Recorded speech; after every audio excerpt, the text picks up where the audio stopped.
Biraz daha ayrı koyduk girdim. Tomaşaklarla Esen Ağulu, Dörtlü rayonu. Ağulunun 40 mektebinden 40 Totar Tili okuyucusunun seminarı buldu. Suyunup girdim. Rayondan. Rayon seminarı Ağulda var. Hem şunda Yunan devrelerinde kodratırışını koydan hem kızık maşarışlar buldu. Rayona kelgenler, odan kelgenler bütünüsü bir nindi kimsetu, bir nindi kısankılık yok. Şu kadar suyunum girdim. Başka tili yoktular, Rus tili oturda sözü yok. Tatar tili edebiyatı dolu programda bütün bulgan medeni, ruhi hem grup medeni çaraları bilen birge bu Tatar tili altında bir zor kultura plastotları kurup duran zor kişiler bilen 2 gün boyu bargan seminar programısı. Men de bu cevap etmekçi olan bundan olaylar men şunday bir var. Endi bugünkü şaraşı bugünkü kengashme bugünkü şunday motor to'g'risida gitsek, sizga sizlardan so'nggi vaqtlardan men ularni bereyim. Men de tilga milliy masalalarga to'g'ri qo'ydim bit madaniy hem san'atiy ishoralar masalalar bo'yicha bir ish yurishlardan so'ng tag'in til problemalarına, davlat programmalarına qo'ydim. Hem ularni o'tiram. So'nggi vaqtda bir kardinal bir o'zgarish bo'lgan davlat siyosatida, milliy siyosatda hem Mag'arib siyosatida.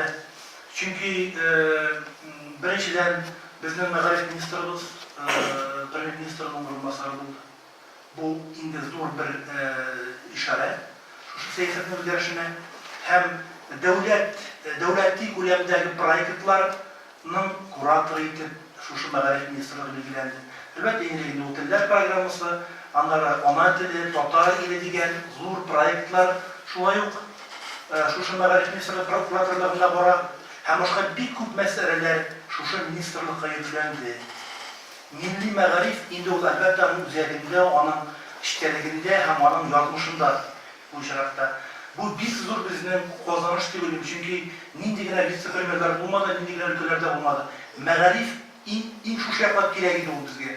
Hem Türk proyektlerini, milli proyektlerini, dil proyektlerini, hem Tatarlarına bekleyen sosyal resurslarına şu Mag'arib sistemasi aşağı kırtırge, indirge başka şeyler gereğiydi.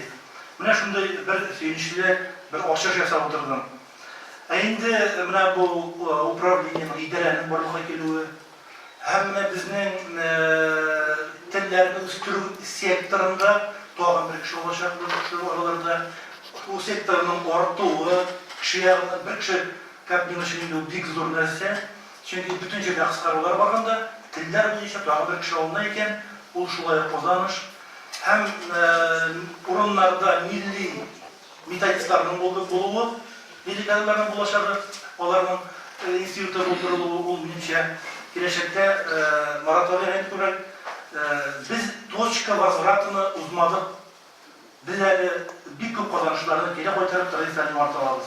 Hem kitap turunda söz bulduğunda, Tatar kitabının karalığı turunda regionlarda, başka ülkelerge uzun yıllarının zor kazanışı değil sanayım bizim bültünden de müderrişi oldu. 83% her basılıp çıkan Tatar kitabının 83%'ı boşka. Tatar rayonlarında, Tatar regionlarında, Rusya'nın başka regionlarında yaşayıcı Tatar diasporasına tarala, Tatarlarına tarala. 83%'ı boşka. Bu bir zor kazanışlar tabii. Ne okur bağına kişi yok. Yok, bizim dilimde var, dilimde. Var. O dilimde bir kup kitaphaneler yürüttü. Kitaphaneler yürüttü, mektepler yanında, mekteplerde derslerge. Şu manlıklarını hesap kalsa, barada o'zgarish bora, jonlılık silsilasini olmakta. Hem tag'in bir, endi biraz nesim ravishlantirib, darsliklar turida shunday darsliklarning avtorlarini yashatirgaydi. Gelecekte elbette o azallik sonra ko'plar yıllar sonra yo'nroq avtorlar kerak, yo'nroq metodik fikr kerak. Ko'pgina darsliklerde ana endi biz ko'p uchrashuvlarga yozuvchi olarak da davlat xizmatida ish olarak da aytadilar. Dersliklerde endi 20 yıllık kelgan avtorlar hamda 30 yıllık kelgan avtorlar deydilar. Men avtorlarga o'sha bir so'zimda yo'q, lekin yosh fikr kerak. Yangi fikr kerak, dunyoviy fikr kerak. Boshqa tajribalarni foydalanan fikr kerak. Bu yeni fikir budur. Bu elbette halk fikri. Şimdi bu komisyanın ismi de Mağarif Fen Komisyası. Fen. Milli fen. Milletimizin ne olacak batıran tarih feni, başka fenler. Bugünkü çalışmalarda Kongres'nin kurtuluşlarını uyuşturucular elbette bizim milli şu fenli kazanışlarımız niyetlerimiz durumda da gelecekte süreçler bulsun diye. Çünkü bu durumda Mağarif Fen Mektep Fenli'den geldi. Rahmet.